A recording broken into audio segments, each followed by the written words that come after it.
como tópico primero. Otro tema también es el aumento de la competencia entre instituciones arbitrales, ¿no? Hay instituciones arbitrales a nivel global importantes que están en permanente competencia por tomar la gestión y administración de arbitrajes. Otro tópico también muy relevante es el uso de la tecnología que hoy en día se está llevando a cabo en el arbitraje, que ha empezado en realidad de hace ya varios años. Un cuarto elemento a analizar son las reglas de Praga, que tienen que ver con un soft law relativamente nuevo, que permite el uso de la prueba desde una óptica que vamos a ver más adelante, cercana a nosotros en el campo del arbitraje internacional. Luego, otro tópico importante es la exigencia que se ha dado en esta última época, y se ha presentado esto a través de diferentes también soft law, relativa a la mayor transparencia que se requiere en el arbitraje internacional. Luego, otro tópico importante es el relativo al financiamiento de terceros, ¿no? Vamos a explicar esto. Tiene que ver digamos, al final una suerte de negocio en relación a cubrir los costes de un arbitraje internacional o doméstico, ¿no? Como una inversión, ¿no? Hay empresas que lo están haciendo desde hace unos años y eso te exige una observación porque ha crecido mucho, ¿no? Y luego, un penúltimo punto tiene que ver con el empleo de nuevos procedimientos. El arbitraje es una figura que está en permanente cambio, ¿no? Se adapta a los constantes vaivenes digamos, de la realidad. Y eso ha permitido que hoy en día se hayan diseñado nuevos procedimientos adecuados a las nuevas controversias, digamos, al nuevo statu quo de la práctica legal. Y un tema último que se tiene que de todas maneras observar es el que nos tiene pues un poco alejados de la, digamos, de la vida ordinaria que teníamos, ¿no? Que son evidentemente las medidas que además, digamos, de aquellas tomadas por los países, ¿no? Y que nosotros tenemos hoy en día, como por ejemplo una de ellas la cuarentena, también se ha trasladado al mundo del arbitraje internacional y veremos que hay ciertas medidas que se están promoviendo y se están tomando frente a esta pandemia y los efectos digamos, de restricción personal, etcétera, que generan para la práctica del arbitraje. Entonces veremos también como último punto las medidas frente al COVID-19, ¿no? Muy bien, entonces una primera cosa que vamos a ver, el primer tópico es el tema de las reformas de las reglas del CIADE, ¿no? Entonces, ¿qué sucede, no? Primero, una cosa muy cortita para entendernos, ¿no? El CIADE es digamos, esta institución arbitral internacional creada por un convenio, ¿no? El convenio de CIADE, precisamente, que las siglas, en inglés ICSID, ¿no? CIADE en castellano, CIRDI, ¿no? En francés, lo que indican es que están hablando de un centro internacional de arreglo de diferencias en materia de inversiones, ¿no? El CIADE, ya no vamos a poder meternos a ese tema, pero digamos, es una institución arbitral creada por un convenio internacional que maneja, gestiona y administra arbitrajes a través de un sistema específico creado por el convenio y por sus reglas de desarrollo, las reglas de arbitraje, por ejemplo, que nos interesan, para efectos de resolver controversias de inversión entre los inversionistas y países receptores de inversión que formen parte del CIADE, ¿no? Este convenio es el que establece la plataforma para esa mecánica, ¿no? Es un tema muy especializado y muy importante, ¿no?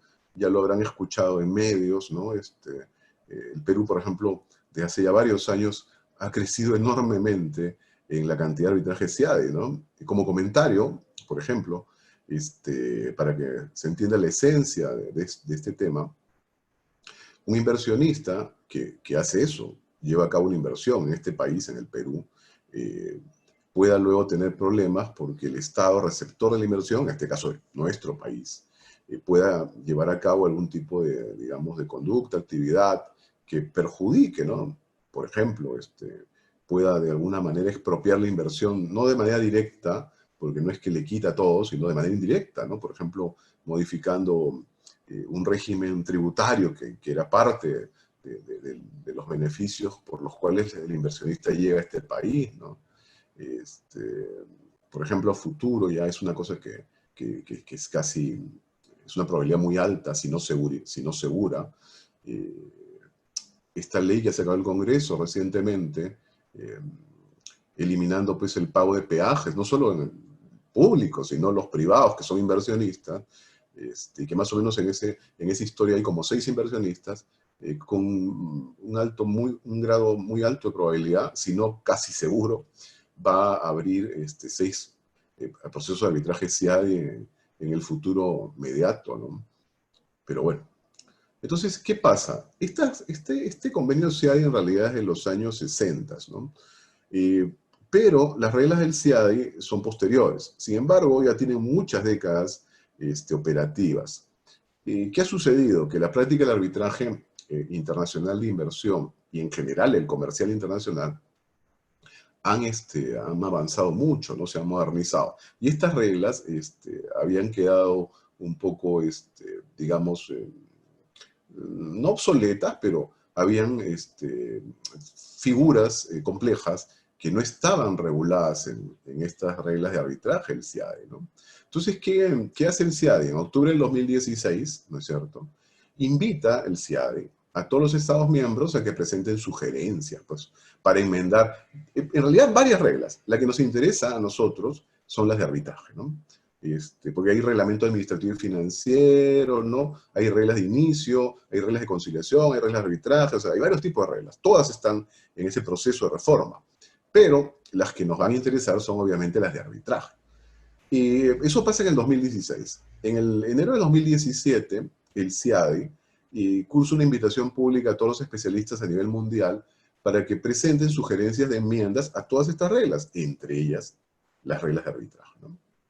Y en el año 2018, el secretariado del CIADI recopila todos estos comentarios de los expertos, digamos, a nivel global, en un texto que pues, se publica, que se llama Public Comments to Amendment of ICSI Rules and Regulations, o sea, comentarios públicos sobre las enmiendas a las reglas y regulaciones del CIADI, ¿no?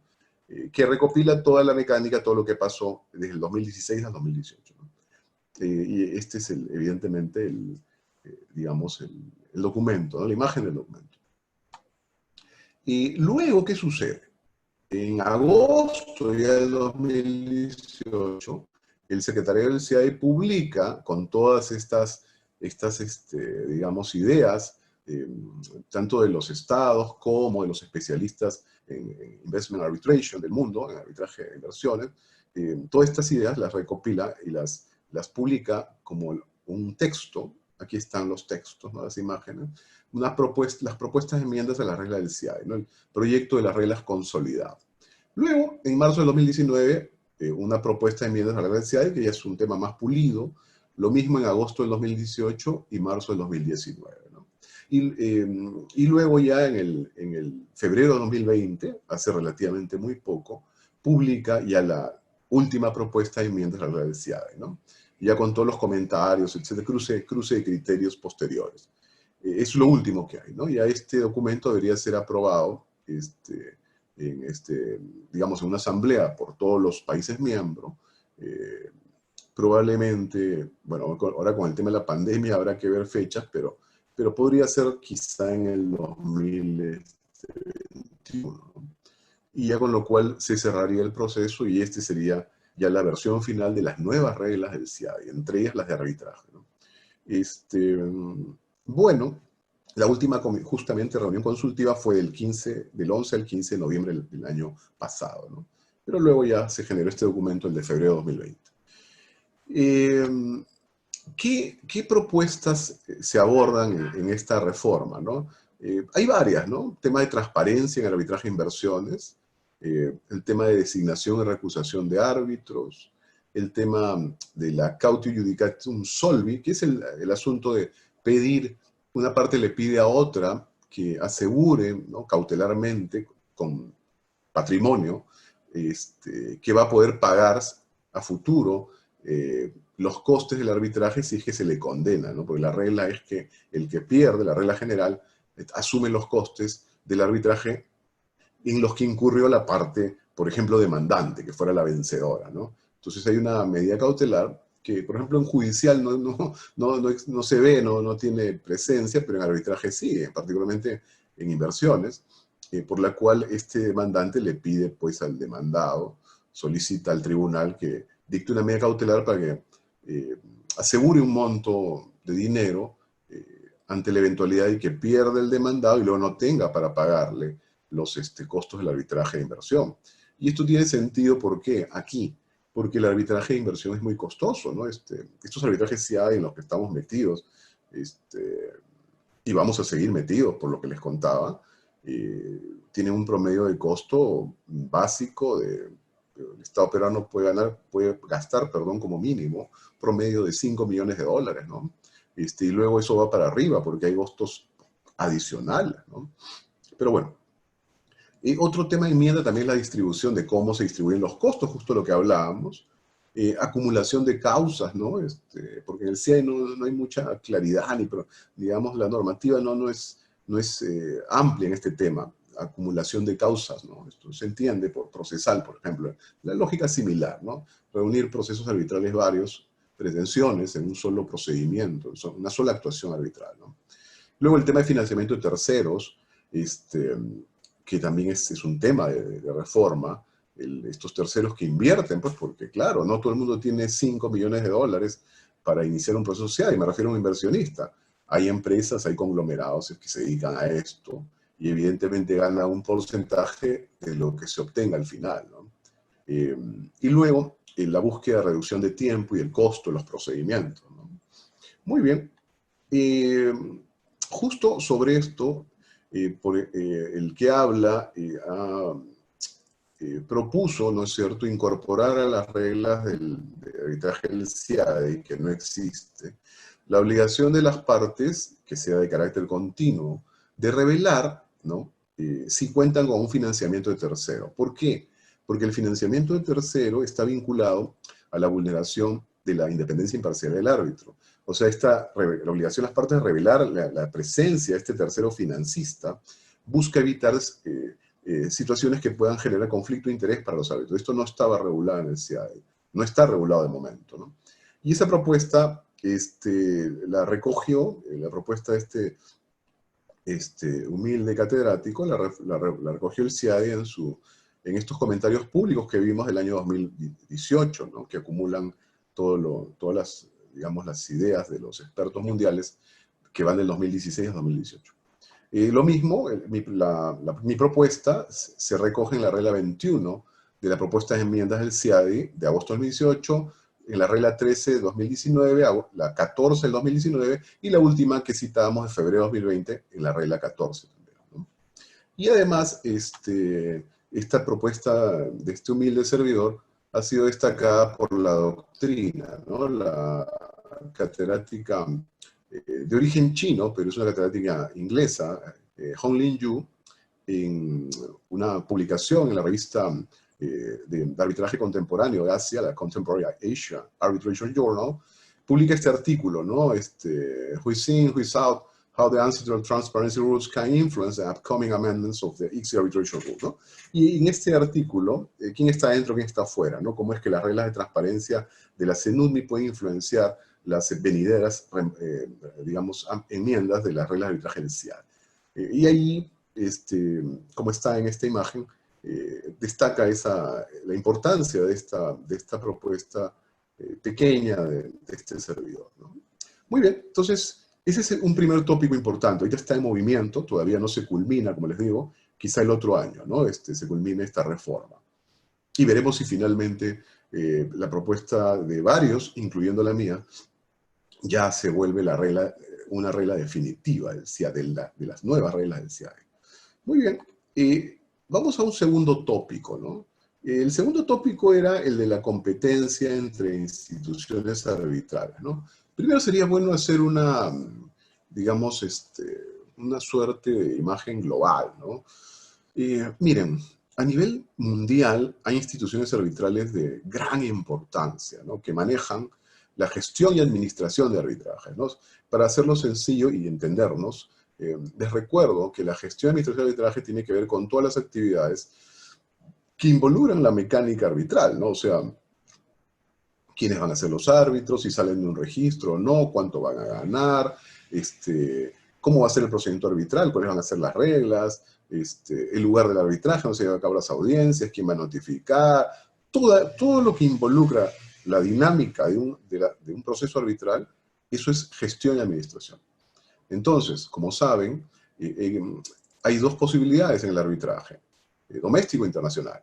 Que el arbitraje sea ad hoc, o sea, para esto en latín, esto es, que las partes y el tribunal lleven a cabo toda esta actividad de gestión y administración, o dos, que el arbitraje sea institucional, o sea, lo lleve a cabo una institución arbitral, y por eso esa institución arbitral evidentemente va a cobrarle a las partes. Esa persona jurídica se va a dedicar a esto y en realidad a nivel del orbe hay instituciones muy importantes que están en permanente, digamos, competencia para coger esos arbitrajes internacionales que no son peccata minuta, ¿no?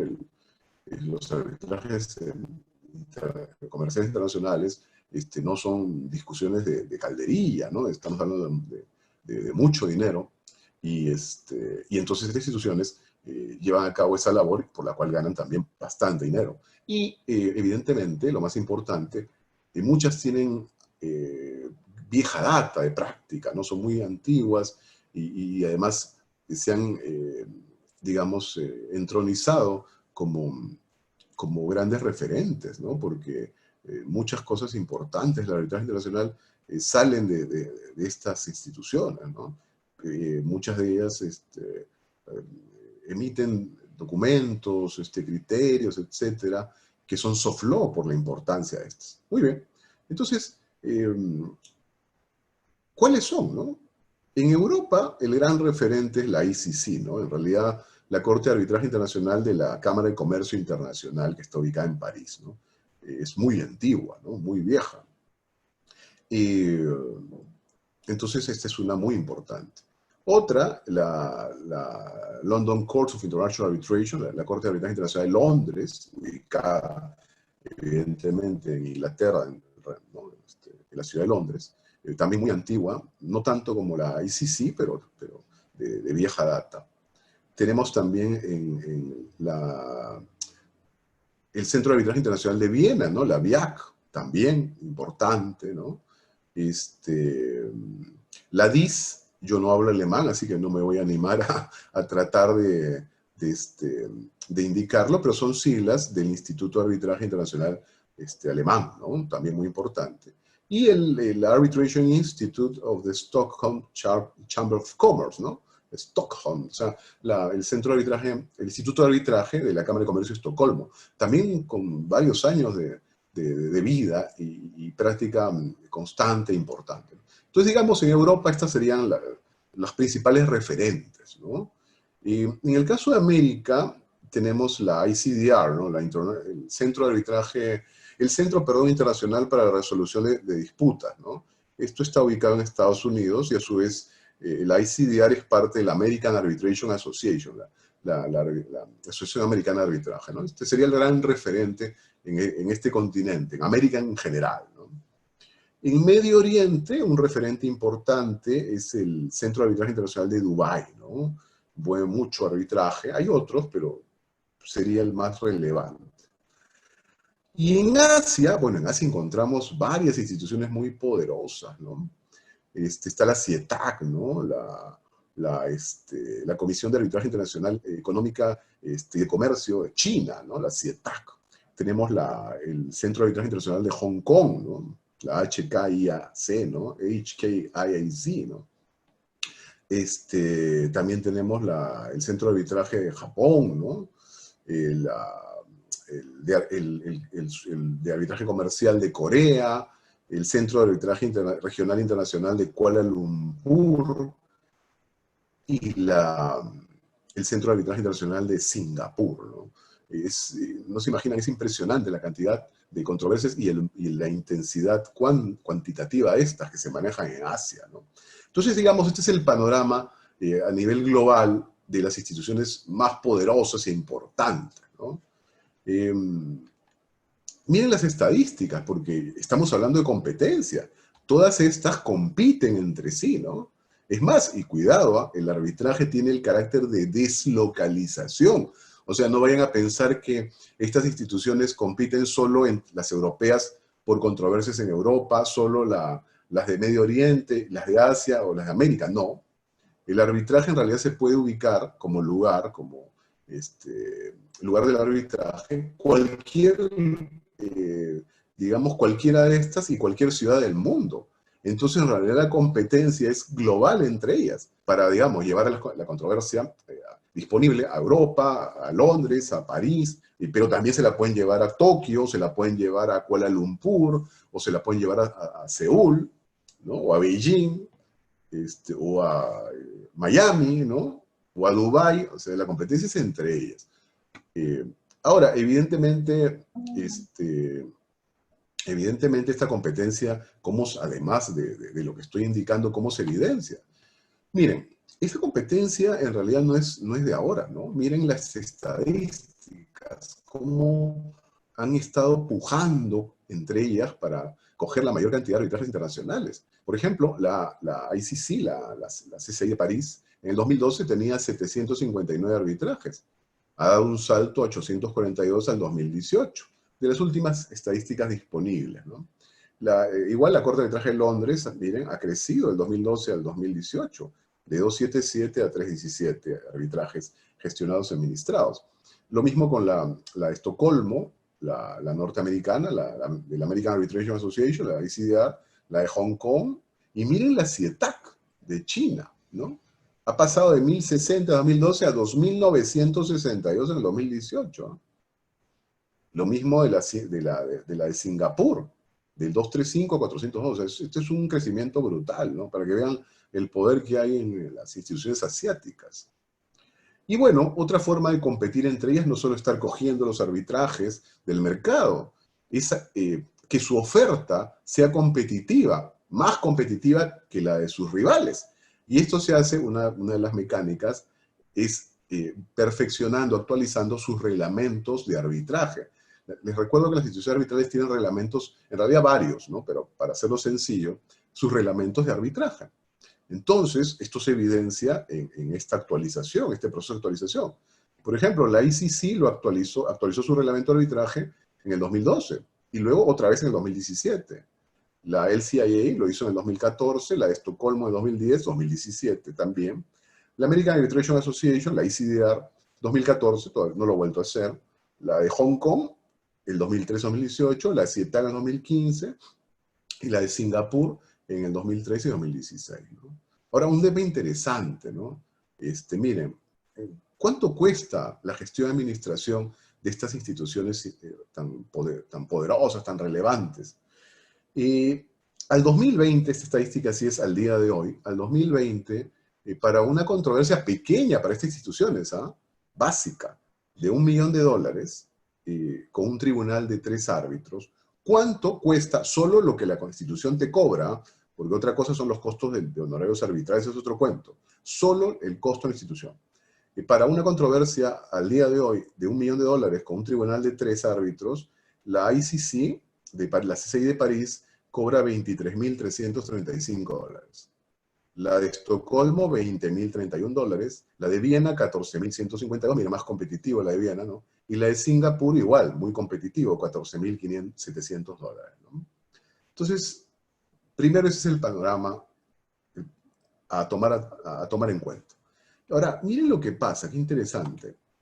Un nuevo continente comienza a buscar un lugar en el arbitraje internacional. El caso de África, ¿no? El continente africano. Los africanos, ¿no es cierto? Hay que tomarlos en serio, ¿no? Si observamos, África es la segunda economía de más rápido crecimiento, ¿no? Entre el 2000 y 2016, su promedio de PBI fue de 4.6%, y las últimas estadísticas disponibles, en el 2019 se preveía que su crecimiento sería de 3.4 y se espera que el 2020 vaya a 3.9%. O sea, África es la segunda economía que está creciendo más rápido en todo el planeta. Y al 2018, en África, como continente, habían 74 instituciones arbitrales. 74. ¿Y cuáles son las relevantes, no? La más vieja es la del Cairo, el centro de arbitraje, el centro regional en realidad para el arbitraje internacional, comercial internacional del Cairo, del año 79, está en el Cairo, en Egipto, ¿no? Y luego está el Centro de Arbitraje Internacional de Kigali, en 2012 se creó, el de Mauricio, Islas Mauricio, el Centro de Arbitraje Internacional, creado en 2011 digamos, en comunidad con la Corte de Arbitraje de Londres, y el 2018 ya se ha quedado independiente, ya no tiene relación con la LCIA. Y el Centro de Arbitraje Internacional de Nairobi, 2013, y el de Casablanca, esto es Marruecos, ¿no? El Centro de Arbitraje y Mediación Internacional. Muy bien. Ahora, cuidado, ¿no? Justo en una conferencia de hace poco, me encontraba con uno de los maestros africanos de arbitraje, ¿no? Y hay que tomarlos en serio, ¿eh? Miren las estadísticas del Centro de Arbitraje Internacional de Kigali. Esta es la última estadística publicada por este centro, ¿no? Miren, de julio del 2012, este Centro de Arbitraje Internacional tenía 5 casos. Julio 2012 a junio del 2019 han crecido a 26 casos de arbitraje internacional. Ese crecimiento es muy alto. Si me preguntan por qué, como uno de los maestros africanos que también era expositor en este evento en Lyon, donde coincidimos, un congreso internacional, un congreso de arbitraje internacional, es por su formación. O sea, estos africanos van y estudian a través de becas, etcétera, estudian en grandes universidades, luego hacen prácticas en grandes bufetes internacionales de arbitraje internacional, y luego todo eso aprendido, todas esas técnicas, esa experiencia, la devuelven a su continente. Entonces, en realidad, por eso están creciendo, porque ahora van a ver el detalle. Miren, acuérdense las cantidades de las grandes instituciones tradicionales de arbitraje en el mundo. Miren el costo promedio al día de hoy en África para un arbitraje con 3 árbitros y un monto en disputa de $1 millón al 2020. El Centro de Arbitraje Internacional Nairobi solamente cobra $4.800. El de Kigali, 5.000. El del Cairo, 5.000. Y bueno, el de Casablanca es un poquito más caro, 8.724. Pero les recuerdo, compárenlo con los montos de la CCI, de la de Estocolmo, de la de Viena o la de Singapur. O sea, definitivamente, imagínense, la CCI 23.335. En cambio, los africanos, un promedio de $5.000. Definitivamente es muy competitivo y están ofreciendo un servicio muy similar. Porque es más, muchos de estos, digamos, árbitros y secretarios arbitrales africanos se han formado y hasta han trabajado para las instituciones antes señaladas. Entonces, eso está generando que el león africano digamos, está creciendo, ¿no? Y ha entrado esta competencia entre las instituciones arbitrales. Quizá todavía está atrás en la línea, pero se observa que tiene visos de futuro, ¿no? Entonces, ese es el tema de la competencia, el aumento de las competencias entre las instituciones arbitrales. Vamos a otro asunto, ¿no? Y lo relativo al uso de la tecnología en el arbitraje, ¿no? Y aquí tendríamos que señalar varias cosillas, ¿no? ¿Para qué usar la tecnología en el arbitraje, no? Primero, ¿no es cierto? El uso de estos medios tecnológicos actuales, ¿no? Modernos, permite, por ejemplo, llevar a cabo audiencias de manera más eficiente. Voy a solamente mencionar unas cosas porque esto es muy extenso y el tiempo nuestro no es tan amplio, pero lo más relevante, ¿no? cosas sencillas. Ustedes, por ejemplo, para sus clases, para sus exposiciones, usan PowerPoint, ¿no es cierto? Usualmente, yo tengo, como lo señaló bien el director, yo tengo casi 20 años como árbitro profesional.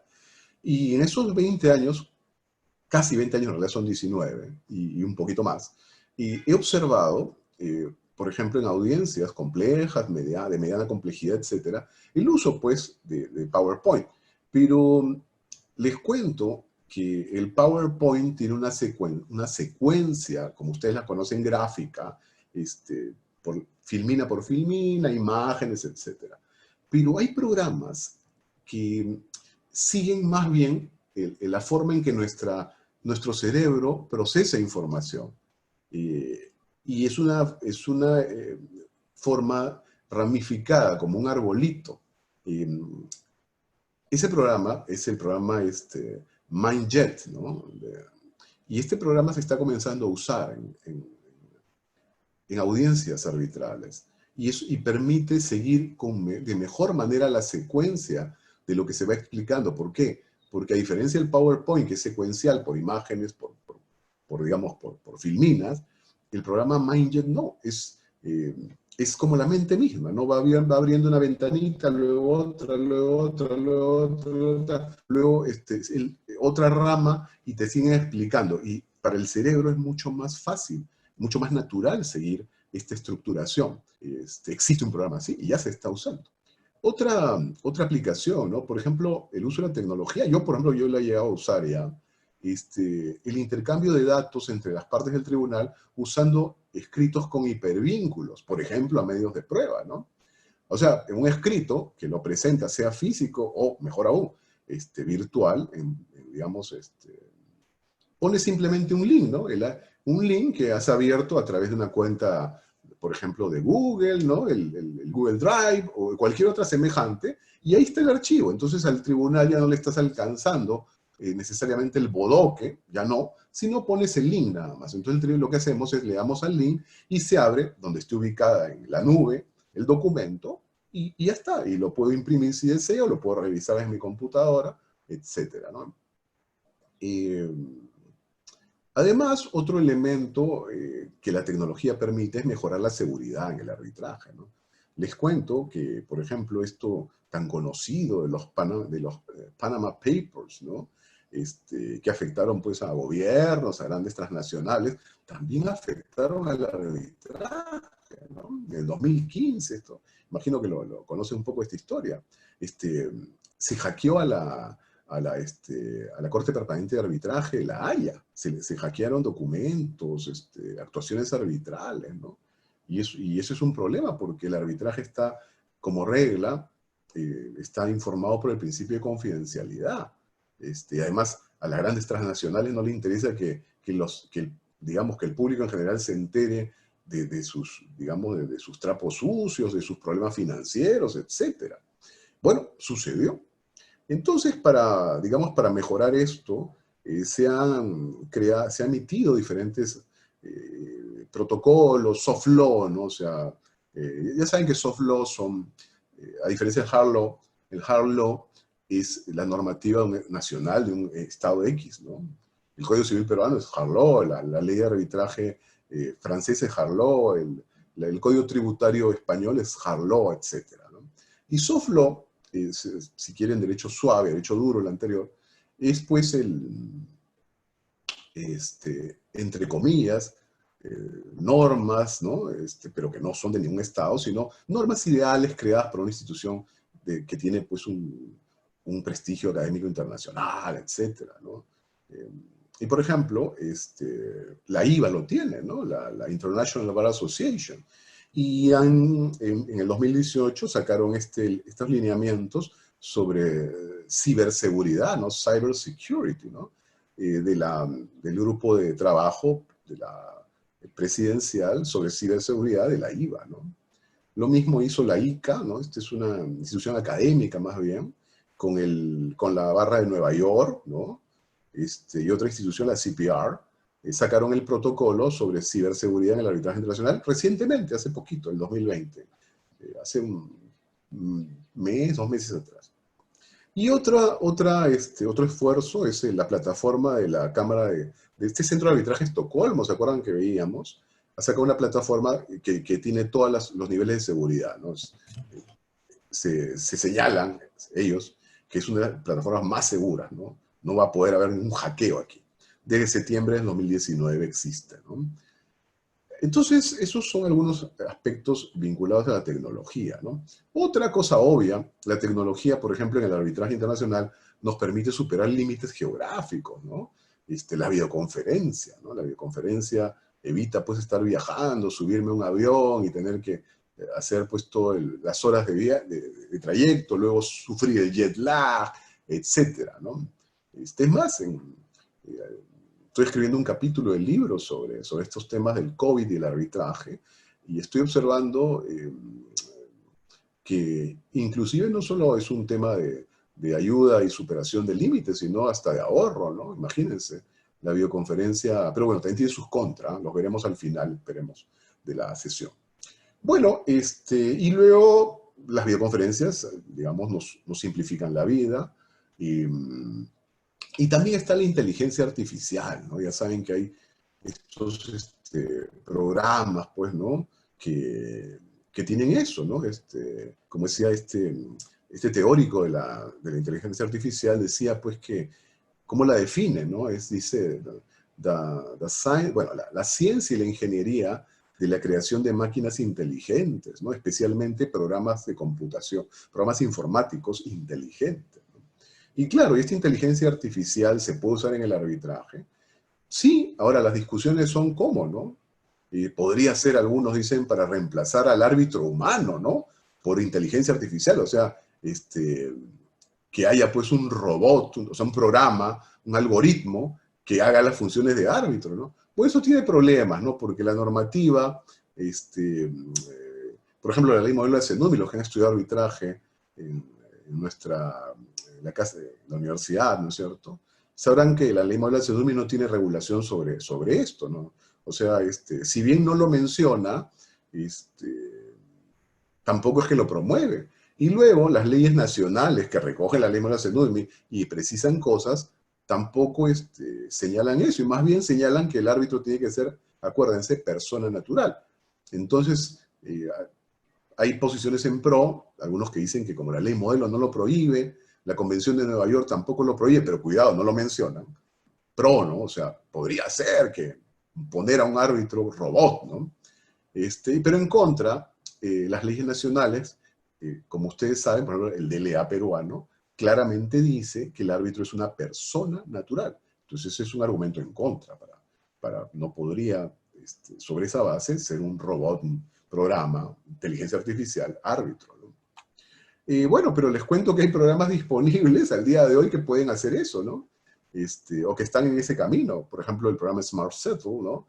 El programa Adjust the Winner, ¿no? Y el programa Modria, ¿no? Muy bien. Ahora, podría usarse ya, no siendo tremendista, no pues la inteligencia artificial para sustituir al árbitro humano, sino para ayudar al árbitro humano, ¿no? Entonces podría ser, esa es otra perspectiva quizás más inteligente, podría ser que el árbitro humano consulte sus decisiones con la inteligencia artificial, ¿no?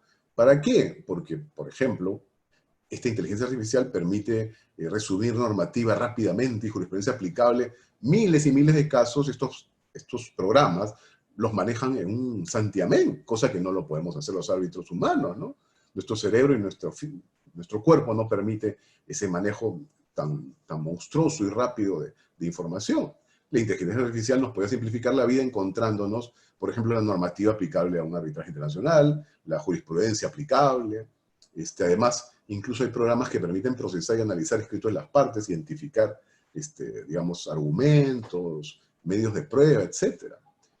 Y bueno, y también incluso hasta podría revisar, estos programas pueden revisar la coherencia, la lógica de los propios laudos, ¿no? Bueno, y sí, esto no es ciencia ficción. Existen programas hoy en día que hacen eso, que pueden hacer eso. Por ejemplo, el programa ROS, ¿no?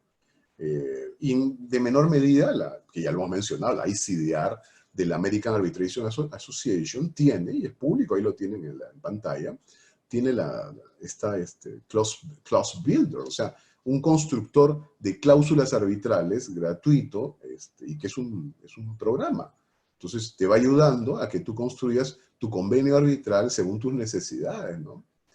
No es tan potente como ROS, evidentemente, pero para que vean, o sea, no es una cosa que no se pueda hacer, existe, ¿no? Y es más, ya algunos tribunales están comenzando a ayudarse con inteligencia artificial, ¿no? No es un fenómeno global, mayoritario, pero algunos lo están haciendo, ¿no? Es un apoyo. Bueno, pero tiene límites, evidentemente, ¿no? O sea, este, la aplicación, la operatividad con el derecho es, digamos, no puede ser a medida, ¿no? No es como digamos, usar un programa de inteligencia artificial para manejar la contabilidad de una tienda, ¿no? Un robot que se dedica y maneja todo y sabe cuánto dinero entra, o sea, porque eso es mecánico. El derecho no es así.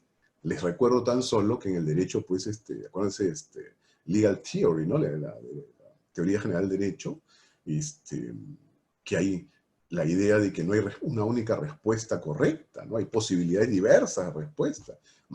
Hay McCormick, ¿no? Y otra, incluso, por ejemplo, Ronald Dworkin, que muchos lo quieren interpretar como hay una sola respuesta correcta, lo que él dice es que de manera ideal, ahora a ver si tú puedes encontrar esa única, entre comillas, respuesta ideal, ¿no? Así que no, a medida no es la aplicación jurídica, con lo cual estos programas, esta inteligencia artificial,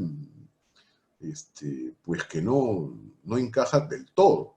Y luego, que todavía el arbitraje, ¿no es cierto?, es tan bueno como el árbitro humano, ¿no? Entonces, mucho de lo que hace el árbitro, lo que hacemos los árbitros profesionales, no están en el laudo, ¿no? Por ejemplo, el tema de cómo deliberamos, cómo llegamos a un acuerdo en diferentes aspectos. Eso no lo puede replicar un programa, ¿no? Y bueno, hay cosas del mismo proceso que tampoco los podría manejar, que necesitan mucho de la condición humana, ¿no? Y bueno, y todavía el hecho de que el prestigio, la no predictibilidad de la decisión del árbitro humano, de los árbitros profesionales, el profesionalismo que hace que nos elijan, todavía legitiman el empleo de seres humanos por las partes, ¿no? Entonces, hay límites, ¿no? No hay que engañarnos. Muy bien. Otro tópico, ¿no? Las reglas de Praga. Aquí las reglas de Praga, ¿no? Vamos a mencionar unas cosillas, ¿no? Pues es un tema largo que no vamos a abordar en realidad. A ver, las reglas de Praga son soft law, ¿no? Un grupo de expertos, con participación, por ejemplo, mucho de académicos, varios académicos rusos además, crean un soft law. Es más, yo mismo tengo participación. Yo soy uno de los académicos que apoya desde su inicio. No he participado en el drafting, la redacción de las reglas de Praga, pero sí soy parte del grupo de académicos. Esto está en una página propia, de las Prague Rules, la pueden cotejar, que apoya desde sus inicios este proyecto, que ya no es proyecto, es un soft law vigente y ya operativo. Además, ha sido calificado en concurso por una revista importante del quehacer global del arbitraje como una de las grandes, digamos, los grandes fenómenos de esta época, ¿no? Bueno, ¿y cuál es el cuento? Lo que pasa es que existía y existe, pero era antes en el tiempo, su origen evidentemente fue anterior, las reglas de evidencia de la IVA. Pero las reglas de evidencia de la IVA, que también son soft law, establecen criterios para manejar la prueba en el arbitraje internacional, pero desde la perspectiva anglosajona. Las reglas de Praga son un esfuerzo para hacerlo desde la perspectiva nuestra, civil law, europea o continental. Entonces, objetivos de estas reglas: disminuir costos, reducir tiempo en el manejo de prueba. Como lo señalo ahí, es más bien una alternativa desde el mundo nuestro, el mundo del civil law, porque las reglas de la IVA sobre práctica de la prueba en arbitraje internacional del 2010, tienen 8 años previos en el tiempo de las reglas de Praga, que son 2018, están pensadas desde el civil law, del common law, ¿no? Entonces, en realidad, esos modelos son distintos, ¿no? El modelo nuestro es inquisitivo y el modelo de ellos es un modelo adversarial, el famoso adversary system, ¿no? De los anglosajones. Bueno, al ser inquisitivo el modelo de las reglas de Praga, acá el tribunal tiene una presencia muy activa, que no en el modelo de las reglas de la IVA, pues que es un tribunal arbitral que más bien es un observador, ¿no? En diferentes elementos, ¿no? Las reglas de la IVA se basan, porque el common law es así, básicamente en el acuerdo de las partes para diferentes actividades probatorias, ¿no? En cambio, el caso de las reglas de Praga, la voluntad de las partes no es tan relevante, ¿no? Y aquí, por ejemplo, quizás más importante, ¿qué innovaciones tiene que, por ejemplo, las reglas de la IVA no tenían y no pueden tener porque están en la lógica del common law? Un elemento tan civil law como es el jura novit curia, ¿no?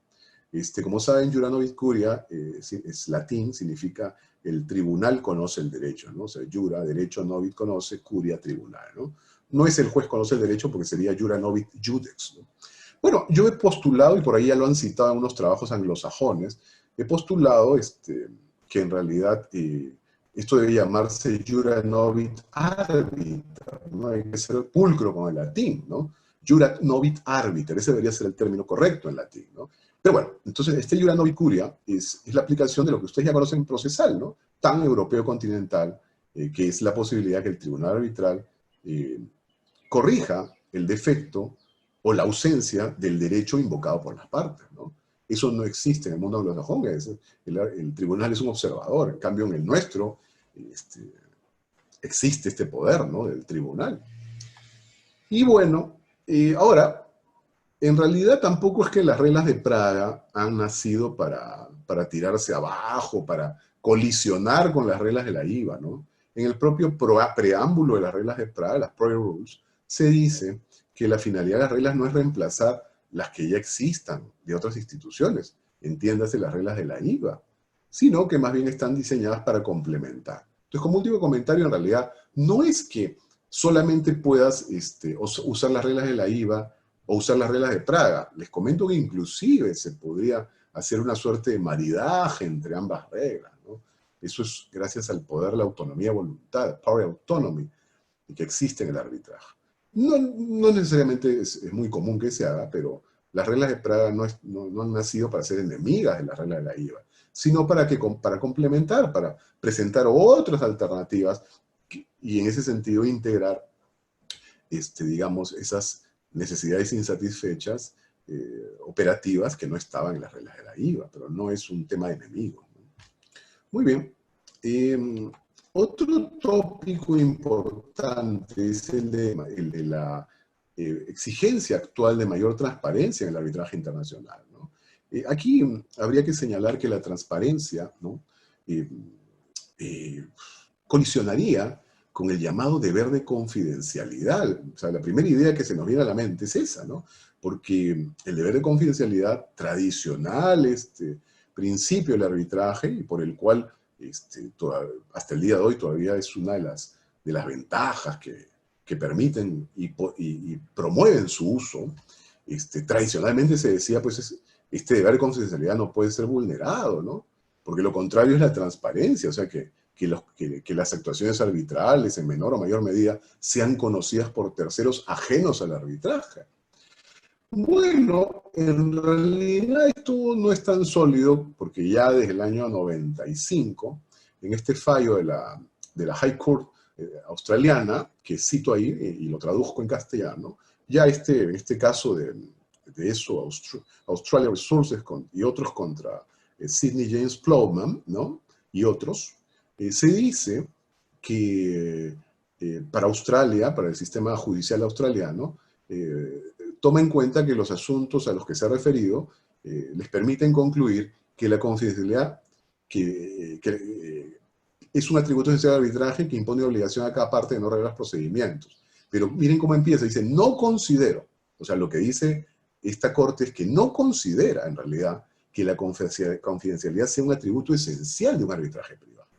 Entonces ya comienza a socavarse esta idea de una confidencialidad pues rígida, impenetrable, ¿no? Ya este fallo importante, muy conocido en la dogmática del arbitraje internacional, en el año 95 ya nos señalaba que esta importante Corte australiana no considera que sea un elemento esencial. Ahora, ¿cuál es la lógica, digamos, para velar por la confidencialidad? Bueno, tradicionalmente se ha entendido que es una ventaja el arbitraje internacional, porque protege pues del riesgo de que la información salga afuera, se revele, ¿no? Y además, esa confidencialidad, al ser desconocido el conflicto para los terceros, etcétera, facilitaría, alentaría resolver la controversia, ¿no? Sin embargo, aquí el pero, esa falta de esa confidencialidad, al eliminar la transparencia, principalmente en el arbitraje de inversión, ha generado una crisis de legitimación, primero en el arbitraje de inversión, por ejemplo, el tema del CIADE, que ha llevado en la práctica, esto ya no lo he colocado aquí, a que, por ejemplo, varios países hayan denunciado el convenio CIADE, o sea, se haya retirado del CIADE, como es el caso de Bolivia, el caso de Ecuador, ¿no? Es más, en Europa, por ejemplo, también hace muy poco se ha celebrado un convenio para eliminar el arbitraje de inversión entre países de la misma Unión Europea, o sea, al interior, intra-Unión Europea. Y están optando ya no por arbitraje CIADE, sino por un sistema más bien de arbitraje permanente, con cortes permanentes, ya cuasi judicializado. Entonces, ¿a qué se debe? Al desprestigio, a la crisis de legitimación del arbitraje de inversión. Y frente a esto, ¿qué ha sucedido? Bueno, pues hay un movimiento de transparencia, de exigencia de transparencia en el arbitraje de inversión. Y, por ejemplo, hay instrumentos diversos, ¿no? El soft law, el reglamento de la CENUMISO de transparencia de los arbitrajes entre inversionistas de estados en el marco de un tratado, ¿no? Ya no lo vamos a analizar, pero diversos países están comenzando a adoptar este reglamento. Y es más, está un convenio internacional, que es la Convención de Mauricio del 2014, sobre transparencia en los arbitrajes de inversionistas y estados en el marco de un tratado. Y lo que hace justo este convenio internacional es facilitar la aplicación de este reglamento, de la CENUMISO de transparencia. Y algunos países están dentro de esa lógica. El Perú no, el Perú no. Ya no voy a martirizarlos explicándole las razones, pero bueno, el Perú no es parte de este convenio, de esta convención de Mauricio.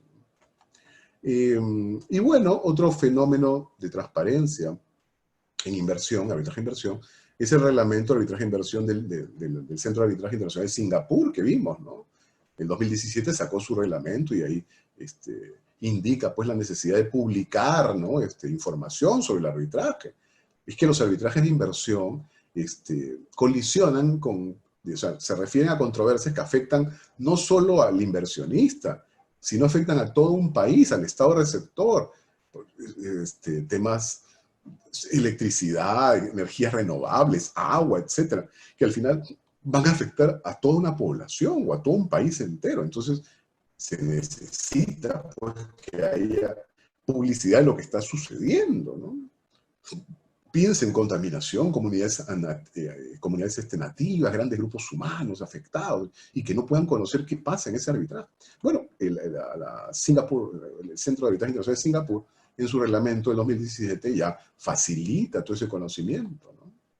Bueno, y esto no se ha limitado al arbitraje de inversiones, porque si bien la crisis es del arbitraje de inversiones, en el arbitraje comercial internacional también hay un movimiento dirigido a la transparencia. Por ejemplo, la CCI de París, ¿no? Emitió en el 2019 esta nota a las partes al Tribunal Arbitral sobre la conducción del arbitraje conforme al reglamento de arbitraje de la CCI, el último, ¿no? Y en esa nota, para ya no complicarles la vida, hay varias de estas indican transparencia, ¿no? Por ejemplo, miren la 35, ¿no? La CCI tiene que publicar en su sitio web los nombres de los árbitros, la nacionalidad, qué posición tiene en el tribunal, si es árbitro de parte demandante, mandado, es presidente del tribunal, la forma en cómo se designó, si el arbitraje está pendiente o está cerrado, etcétera, etcétera, ¿no? Entonces, es una apuesta por la transparencia.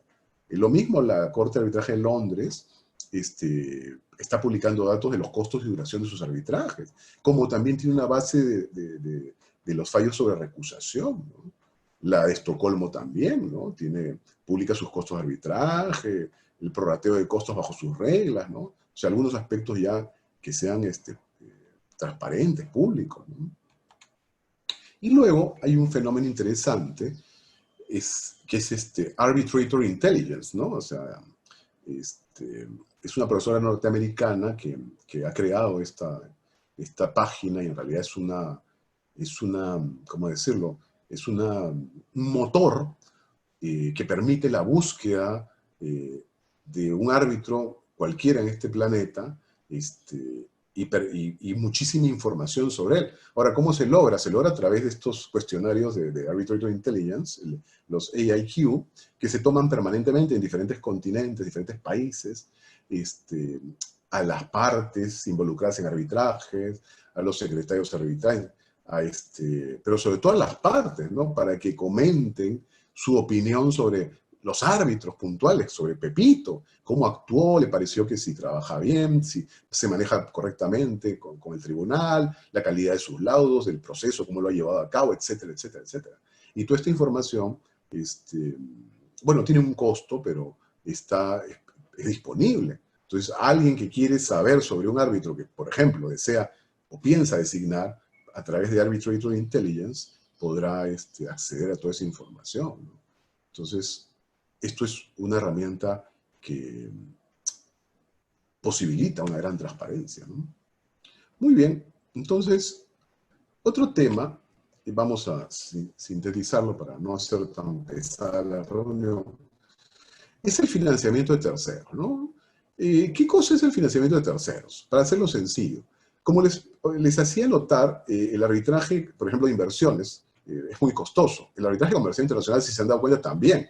No tanto como el primero, pero también es muy costoso. Entonces, imaginen este caso, ¿no? Hay un inversionista de X nacionalidad que ha sufrido la expropiación indirecta de su inversión en un país Y, y calcula que todo eso le ha perjudicado por un monto de, pongamos, $200 millones. Pero ¿qué pasa? Que por todo ese perjuicio, digamos, ese despojo, no tiene dinero para pagar el arbitraje de inversiones. Entonces, para eso hay financistas, terceros financistas, ¿no? Y estos terceros financistas, que son empresas, para que entiendan, que se dedican a este negocio, pues un negocio, analizan el caso con expertos, ¿ah? Y es más, incluso no viene al caso nombres, pero viejos árbitros internacionales de materia de inversión y comercial también, han pasado a ser accionistas y hasta cabezas de estas empresas. Y hacen ese análisis, o por lo menos trabajar, digamos, dentro de este rubro. Hacen ese análisis y si verifican que hay un alto grado de posibilidad de que pueda ganarse ese arbitraje, entonces llega a un acuerdo con este inversionista y, por ejemplo, le dicen, pues, nosotros vamos a pagar todos los costes, pero cuando se gane el laudo y se cobre, de esos 200 millones vamos a tomar un porcentaje, ¿no? Por ejemplo, no sé, un 25%. Entonces, esa es la mecánica, ¿no? Esa es la mecánica del third party funding, ¿no? Financiamiento de terceros. Ahora, ha crecido tanto, por eso es un fenómeno, es un tema analizar en esta charla, ha crecido tanto que, por ejemplo, ya ha sido legislado. En Hong Kong existe la Arbitration Ordinance del 2017, que define, pues, qué cosa es un financiamiento de terceros. Incluso existe el código de práctica para el financiamiento de terceros en el arbitraje, el Code of Practice for Third Party Funding of Arbitration 2018. Por ejemplo, ahí dice que estas empresas que señalamos tienen que tener un capital mínimo de $20 millones de Hong Kong, ¿no? Muy importante. En Singapur también, ¿no? En la Civil Law Act, ¿no? Para que entiendan, sería como la ley de... Sí, nosotros no tenemos eso en el Perú, pero como el Código Civil, ¿no? Esta es una ley en realidad, pero como el Código Civil sería, en el capítulo 43, desarrolla, pues, el financiamiento de tercero, ¿no? Y además hay regulación específica de esta figura, ¿no? Bueno, detalle interesante, por ejemplo, en Singapur estas empresas, este tercero financiador, tiene que tener un capital de no menos de 5 millones de dólares singaleses, ¿no? ¿No? Interesante, ¿no? Muy bien.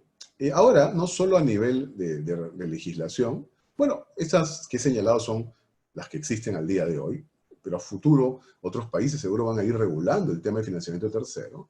Pero bueno, en el soft law y en los reglamentos de instituciones arbitrales hay regulación también, ¿no? Por ejemplo, las directrices de la IVA sobre conflictos de interés de los árbitros, ¿no? El arbitraje internacional, ya desde 2014 regulaba diversas pautas sobre el manejo del financiamiento tercero, por lo menos vinculado al conflicto de interés, claro, para pasarnos a entender, y eso tiene que ver con mi propuesta que el CIADI ha aceptado, ¿no? Y los expertos globales, ¿no? Claro, lo que pasa es que, piense, cuando hay un tercero financista, si, por ejemplo, ese tercero no es conocido, está oculto, porque estos también hay pactos de confidencialidad entre el que pide el financiamiento a esta empresa, y eso no se conociera por las partes del arbitraje, la otra parte, por el tribunal arbitral, ¿no es cierto? Si no se conociera, hay un problema, porque quien paga es el que seguro va a indicar quién designa como árbitro. Imagínense, si no sabemos de esa relación entre ese financista, y podría ser que es su árbitro consentido que lo designa en un montón de casos. Entonces es importante conocer a esa empresa que está detrás, para ver si hay conflicto de interés con el árbitro. Bueno, esto está en las directrices de la IVA del 2014, ¿no? Luego, esto lo vimos, la nota a las partes de la CCI y al Tribunal Arbitral para conducir el arbitraje en 2019 también tiene reglas sobre el tema de financiamiento tercero, algunas pocas, ¿no? Y luego un tema interesante, el Reglamento de Arbitraje de Inversiones de la CIETAC, ya hablamos de la CIETAC, ¿no? China, del 2017 también define qué cosa es el financiamiento de terceros, interesante, ¿no? Y bueno, y para ya hacerlo mucho más de suelo el asunto, ¿cuáles son los terceros financistas o financiadores? Pues, ¿no? Estas empresas poderosas. Por ejemplo, en Europa tenemos a Bain Capital, ¿no? En Norteamérica, ¿no? A 1624 Litigation Investments, en Oceanía a Litigation Lending, y en América del Sur a Lex Finance. Y adivinen, ¿en qué Lex Finance, a qué país de América del Sur pertenece? Bueno, yo se los digo, Perú. Acá en nuestro país se practica mucho el arbitraje y es tan poderosa la práctica y el movimiento. Estamos creciendo en arbitraje internacional, en arbitraje de inversiones también, porque, bueno, somos demandados pues, por inversionistas, ¿no? Pero eso ha generado que en este país, en el Perú, haya precisamente, y no en otros lados, por ejemplo, de Sudamérica, haya una empresa, un tercero financiador, ¿no? Para que vean qué importante es la presencia del Perú, de nuestro país, en el mundo del arbitraje internacional y de inversiones. Y bueno, además, en un caso reciente, el caso IC Power, Cannon Holding contra nuestro país, ante el CIADI, precisamente se ha informado que este inversionista IC Power, LTD y Cannon Holdings están usando a un tercero financiador para ir en contra de nosotros, ¿no? O sea, no es una cosa que nos quede lejana, ¿no? Muy bien.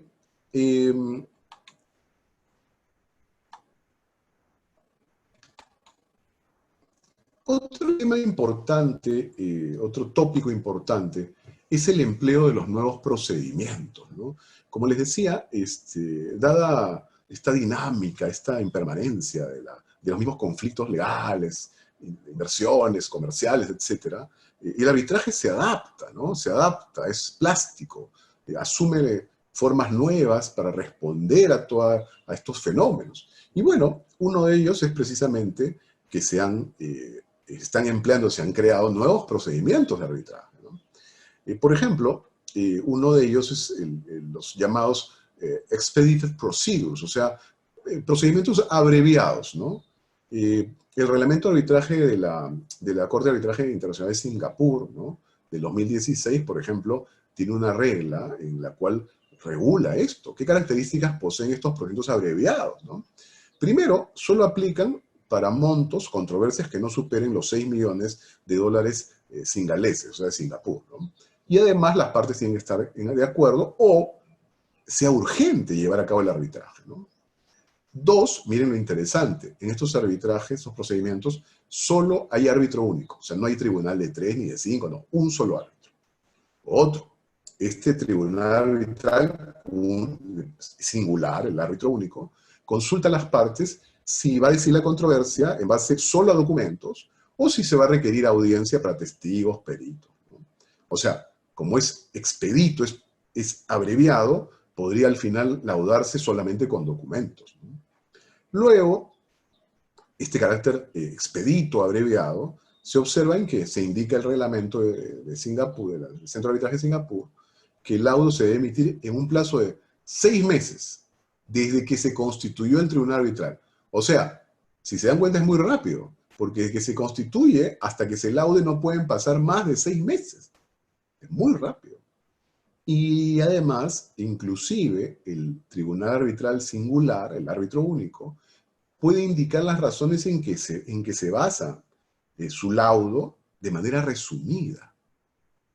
O sea, en pocas palabras, puede ser un laudo muy escueto, salvo que las partes hayan acordado inclusive un salto más allá que no sea motivado.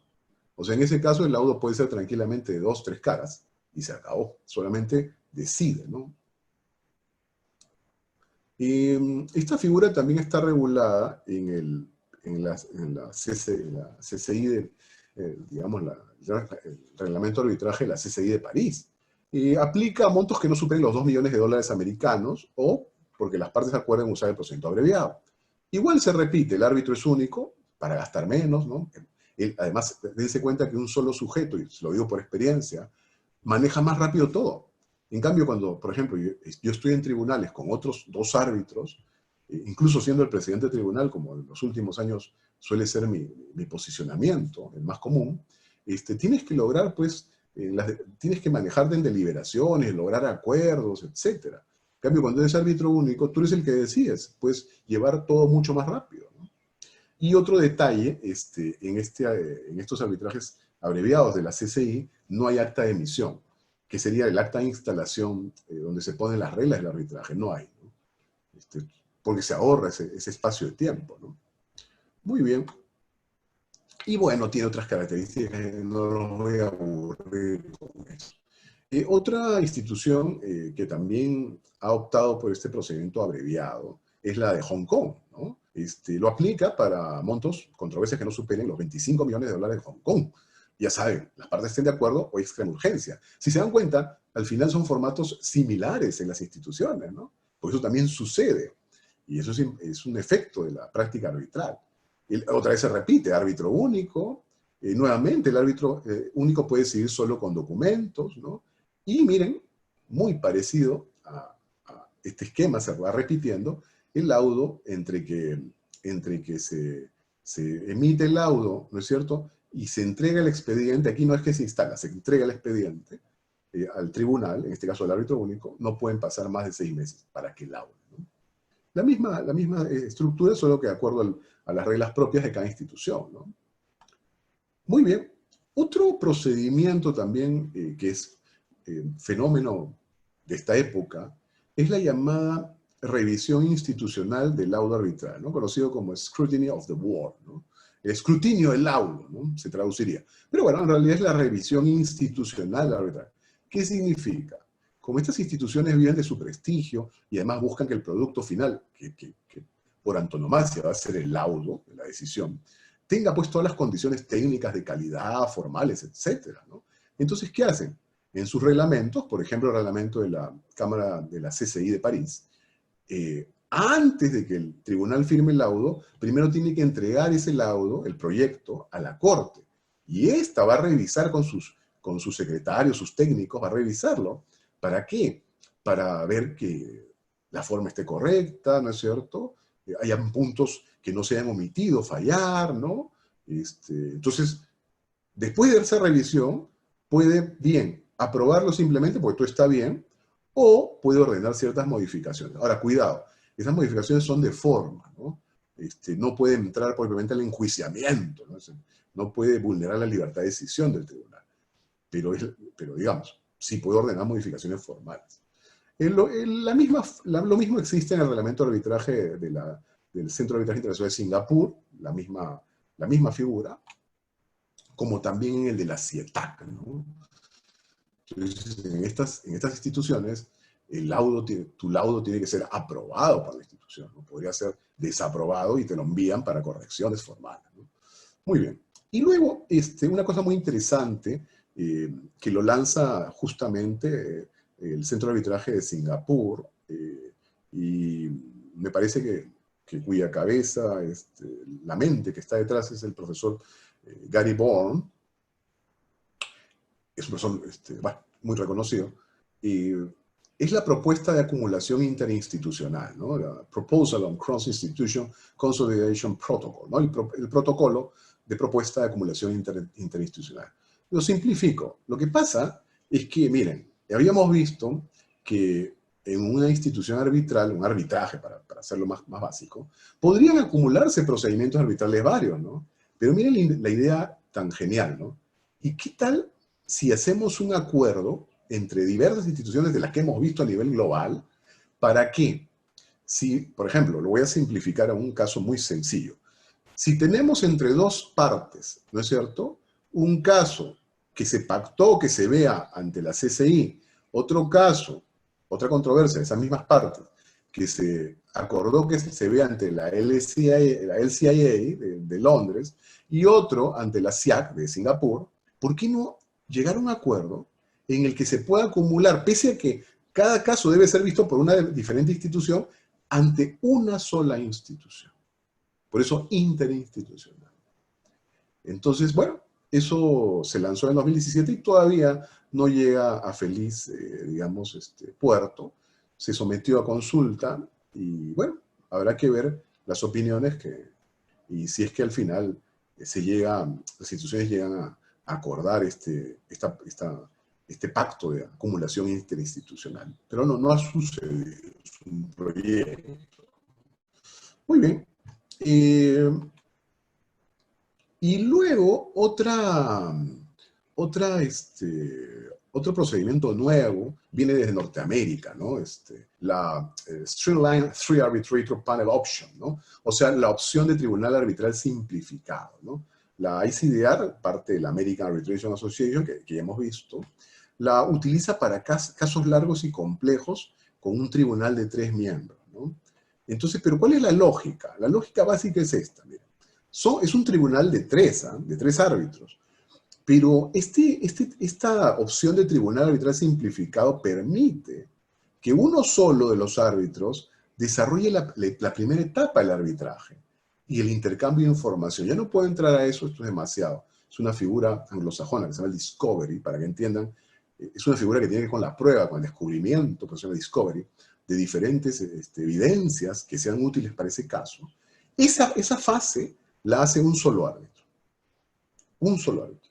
Y los otros 2 árbitros recién ingresan para la audiencia probatoria y para la emisión del laudo. Entonces, ¿qué pasa? En toda esa fase que es amplia, toda esta fase de fact-finding anglosajona es amplia, solo pagas a un árbitro. Y los otros 2 entran ya para la audiencia probatoria y para emitir el laudo. Entonces, reduces costos. Hay opciones, ya no vamos a entrar a eso, hay 2 tipos de opciones, pero la mecánica es esa. Entonces, en este caso, para casos largos, complejos, donde al final acabarías pagando muchísimo por honorarios arbitrales, amén de los costes de la institución, con esta figura de la opción de tribunal arbitral simplificado, podrías reducir fuertemente tus costos. Al usar a un solo árbitro para una etapa preliminar y esta de discovery, y solo le pagas a este. Y luego ya, para la audiencia probatoria, que ya es digamos, la fase ya cerrando el arbitraje, y el laudo, la emisión del laudo, ahí ya están los 3, ¿no? Pero mira el ahorro, ¿qué significaría, ¿no? Muy bien. Y finalmente, bueno, no hay nada bueno ni malo, pero ya conocen a este personaje, ¿no? ¿Cuáles son las medidas ya para cerrar nuestra sesión, ¿cuáles son las medidas que se han tomado desde el mundo del arbitraje internacional frente al COVID-19, ¿no? Primero, miren, la CCI de París ha sacado una nota de orientación sobre posibles medidas destinadas a mitigar los efectos de la pandemia del COVID-19, ¿no? Ahora, quizás una introducción pequeñita para hacerme entender absolutamente, ¿no?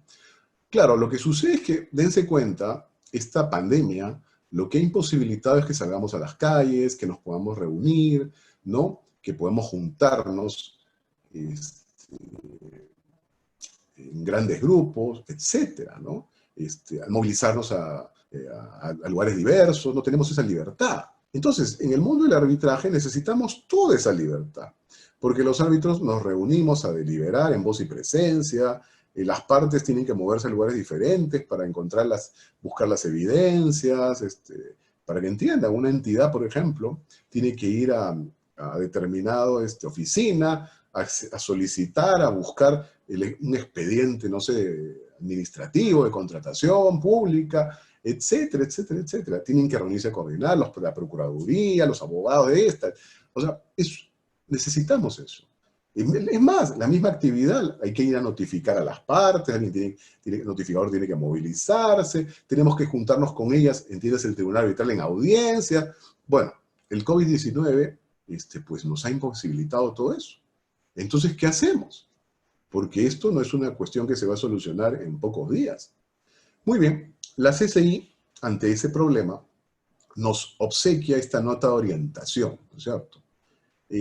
Por ejemplo, nos sugiere, ¿no?, que se presenten en formato electrónico las solicitudes de arbitraje, ¿no? O sea, a diferencia de la época pre-COVID, en que la parte iba con su solicitud de arbitraje y la dejaba en mesa de partes físicamente y se llevaba a su cargo sellado en la institución arbitral, por ejemplo, ante la CCI, ahora no se puede, pues. Entonces,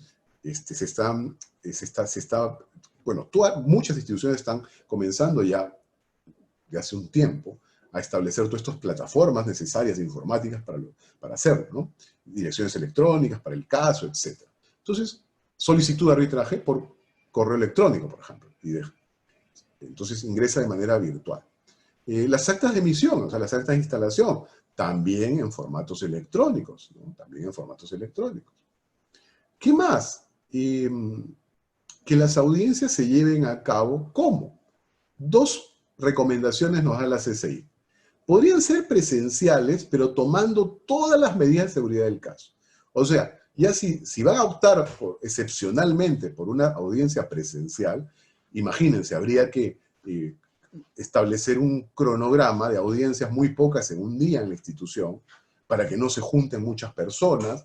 Dos, las distancias amplias del caso entre los miembros del tribunal, las partes, mascarillas, etcétera, ¿no? Cuidado con el tema también digamos, del alcohol, desinfectantes de todo tipo. Todo eso tendría que, medidas de seguridad del caso, habría que fumigar el lugar antes de las audiencias, cada día, etcétera, etcétera, etcétera. Eso sería si se opta por la presencialidad, ¿no? Y la otra recomendación, quizás más aún, valga la cacofonía, más aún sugerible o recomendable, el uso de audiencias, digamos, el desarrollo de audiencias de manera virtual, ¿no? A través de una videoconferencia, ¿no? Videoconferencia. Y además la CCI propone un protocolo cibernético, ¿no? Y ese protocolo cibernético tendría ciertas pautas que hay que mirar antes de la audiencia, ¿no? Y hay que cumplimentar y desarrollar. Por ejemplo, hay que hacer un plan previo antes de la audiencia, cómo se va a desarrollar, ¿no es cierto? Quién va a hablar primero, los abogados de las partes, el alcance de la audiencia sobre qué va a versar, ¿no?, etcétera. Se van a presentar evidencia o no, la logística misma, ¿no? Cómo se va a cabo la audiencia, qué plataforma o qué programa informático se va a usar, cámaras, etcétera, ¿no? Los problemas técnicos también, especificaciones, requisitos, el personal de soporte. O sea, si hay un problema técnico, si a una de las partes se le cae el internet, ¿qué vamos a hacer? Por ejemplo, que coja un teléfono y se ingresa vía telefónica o lo haga usando el celular. O sea, digamos, ese protocolo tiene respuesta ante esos problemas. Especificaciones, ¿no? ¿Qué tipo de banda se va a usar, de banda ancha? ¿Qué tipo de programas? Por ejemplo, no sé, si vamos a usar el Zoom, ¿no? O vamos a usar otro tipo de programa para la videoconferencia. Los requisitos informáticos propiamente, que hay un personal de soporte para que cualquier problema lo pueda solucionar, ¿no? Bueno, lo mismo también el protocolo de la confidencialidad, la privacidad y seguridad, ya hemos hablado de eso, ¿no? Que es un movimiento, porque si no alguien podía hackear la audiencia, ¿no? O entrar a perturbar, insultar, etcétera, ¿no? Consideraciones de etiqueta en línea, debido proceso, ¿no? Bueno, acá hay una cosa que yo quisiera decir, ¿no? Por este capítulo del libro que estoy avanzando piano piano, acá la CCI te hace recomendaciones, pero no de un aspecto que a mí me interesa y que yo creo que es parte de la dignidad del arbitraje. Si bien es un mundo de no formalidad, es parte de la dignidad, ¿no? Yo creo que también parte de la etiqueta está en que las partes, los abogados, los árbitros, estén pues vestidos correctamente, ¿no? Quizás, ya que cada uno está en su casa, ¿no? Etcétera, no sé si obligarlos a usar traje completo, o algo un poco más ligero, como me ven a mí vestido, solo con chaleco, o simplemente, pues, una camisa, una corbata, o sin corbata y con un buen saco. Pero hay nada más de etiqueta de este tipo que la CCI no indica, y yo creo que cualquier árbitro internacional y profesional como el que habla, coincidiría, ¿no? Entonces también habría que pensar en eso. Y bueno, el tema de cómo se van a presentar las pruebas y los testigos, claro, pues porque es videoconferencia, ¿no? O sea, cómo habla el testigo, se va a abrir otra pantalla para el testigo, para las pruebas, o sea, cómo el testigo habla por una pantalla y el tribunal está por otra, y luego por otra pantalla le presentan los documentos al tribunal, ¿cómo se va a hacer eso, ¿no? Muy bien. Y bueno, luego otra cosa que ha sucedido es que todas las instituciones arbitrales que están señaladas acá, y que ustedes casi a todas, salvo las últimas, que por eso sí las he indicado, no las hemos mencionado en esta conferencia, ha habido un pronunciamiento conjunto de las instituciones arbitrales por el COVID-19, ¿no? Entonces, todas las que he mencionado, ahí ven todas las que hemos estudiado, se han pronunciado. Y también, además, que está ganando poco a poco cierta presencia en la Cámara de Arbitraje Milán, ¿no? La Milan Chamber of Arbitration. Y, para que sepan que existe, la Federación Internacional de Instituciones Arbitrales Comerciales, que está compuesta a su vez por todos estos, también se ha pronunciado en el sentido de promover el uso de todos estos mecanismos, ¿no? O sea, de que el arbitraje continúe, ¿no? Continúe el arbitraje, porque la realidad es que en muchos países, incluyendo el nuestro, hay instituciones arbitrales, digamos, de tales naciones, que han suspendido sus arbitrajes, están suspendidos. Yo tengo un porcentaje alto de arbitrajes en Perú, los domésticos me refiero, que veo acá, que están suspendidos. Entonces, en realidad eso no tiene por qué ser así, porque como estamos observando, tenemos todas las herramientas del caso para desarrollar los arbitrajes y, bueno, y verlos de manera virtual. Hay problemas, hay pequeños riesgos, pero ya no voy a entrar a eso, eso es demasiado. Pero bueno, se pueden manejar, ¿no? Y es más, por ejemplo, hace poquísimo, no sé si hoy o ayer, por ejemplo, entidades del Estado como el OCE ya están iniciando actividades a través de plataformas virtuales. Entonces no hay ninguna razón, pongo este ejemplo ya que lo he citado, y para no hacer lo mismo con las instalaciones de tribunales arbitrales, la presentación de escritos a través de medios virtuales, correos electrónicos, de las partes, etcétera, las resoluciones, notificarlas vía correo electrónico a las partes, no hay ningún inconveniente. Es más, les cuento que yo tengo la experiencia, por eso hablo no solo de ciencia, sino de experiencia. El año pasado yo desarrollé un arbitraje totalmente por videoconferencia. Así que no es nada del otro mundo. Solo hay que tomar ciertos parámetros como los que, por ejemplo, la CCI recomienda. Y bueno, para ya no aburrirlos tanto, hay una herramienta, un soft law interesante, ¿no? Y sobre todo porque esta institución está ubicada en un lugar, como podrán sospechar, donde la tecnología pues, es una cosa del día a día, ¿no? Se ha emitido el protocolo de Seúl, ya saben, del centro de arbitraje de Corea, ¿no? el protocolo de Seúl sobre videoconferencias en el arbitraje internacional, ¿no? Entonces, que es mucho más denso y más, yo diría, más profundo que, por ejemplo, las notas de la CCI que mencionábamos, ¿no? Y he rescatado algunas cuestiones que me gustaría poner sobre el tapete. Por ejemplo, en este protocolo de Seúl se establece criterios diversos, ¿no? Uno, sobre la posibilidad de que se realice la videoconferencia, no solo entre dos lugares de conexión, sino también entre un tercer lugar. ¿Por qué? Porque, por ejemplo, en los arbitrajes internacionales, comerciales internacionales, como de inversión también, a veces las partes no comparten el idioma o el tribunal arbitral. Entonces vamos a necesitar un traductor. Entonces, en ese caso, bien dicen los coreanos, necesitaríamos no solo dos puntos de conexión, sino incluso un tercero donde esté el traductor, ¿no? Ahora, evidentemente, esto exige que en todos esos lugares hay una persona con conocimientos técnicos en el manejo de videoconferencia, ¿no? Para que se lleve a cabo de manera adecuada. Otro elemento del protocolo de Seúl interesante es el empleo de encriptación de IP a IP. O sea, saben que cada computadora tiene pues un identificador, ¿no? La IP. De encriptación de IP a IP. Y esa protección, además, usando una clave. Esa es la manera, según los coreanos, de que solamente los únicos que van a, digamos, compartir esa información y van a tener acceso a esa información que se transmita, van a ser esos ordenadores que van a coincidir con la información de las IP y del Reuters. Entonces, esa sería la vía de un nivel de seguridad muy alto para proteger la videoconferencia, ¿no? Entonces, eso me parece interesante y no está mencionado en otros protocolos o notas, ¿no? Un tercer elemento interesante es el uso de observadores, ¿no? Entonces, por ejemplo, ¿pero para qué, no? Recomiendan los coreanos que haya un observador presente en el lugar donde esté el testigo. Y ese observador, ¿no es cierto?, va a permitir, ¿no?,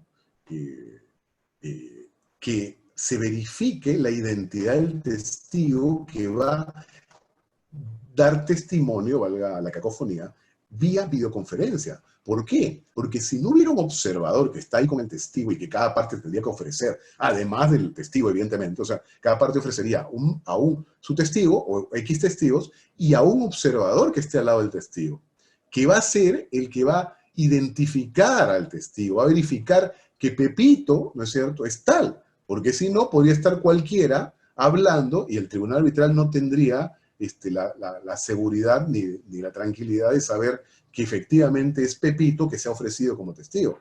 Este observador permitiría evitar así el fraude o el engaño en las declaraciones testimoniales. Entonces es un tema muy inteligente de los coreanos, ¿no?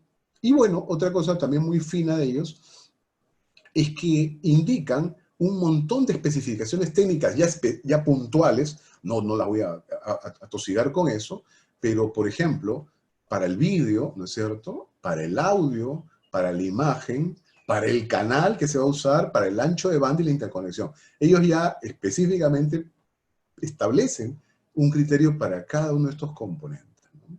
Entonces es un magnífico protocolo para manejar la videoconferencia en el arbitraje internacional. Muy bien, entonces con eso cerramos. Yo creo que tenemos perfectamente entendido cuáles son las principales pues, manifestaciones de esta época del arbitraje internacional. Y nada, les agradezco por su atención y espero que haya sido